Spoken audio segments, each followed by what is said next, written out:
क्या आपने कभी ये सोचा कि मौत के कुएं में मोटरसाइकिल या कार किस तरह से चलती है, और यदि कोई व्यक्ति उस पर दौड़े तो वो नहीं दौड़ सकता है?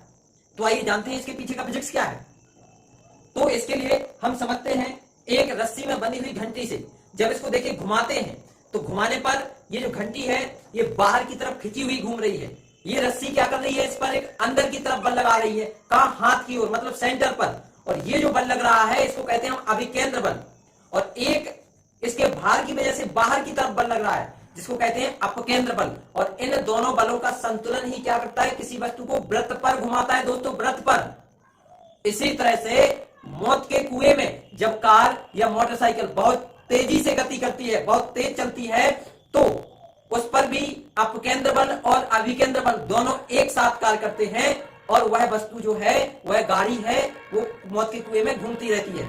यदि गति कम हो जाए, देखिए इसी की अगर गति को कम करते हैं तो ये गति कम करने पर नीचे की तरफ झूकती है, नीचे की तरफ। और गति अगर अधिक होती है तो बाहर की तरफ खिंची हुई घूमती है। तो अगर वही कार या मोटरसाइकिल धीमी गति से चलेगी तो मौत के कुएं में नहीं चल पाएगी, नीचे गिर जाएगी।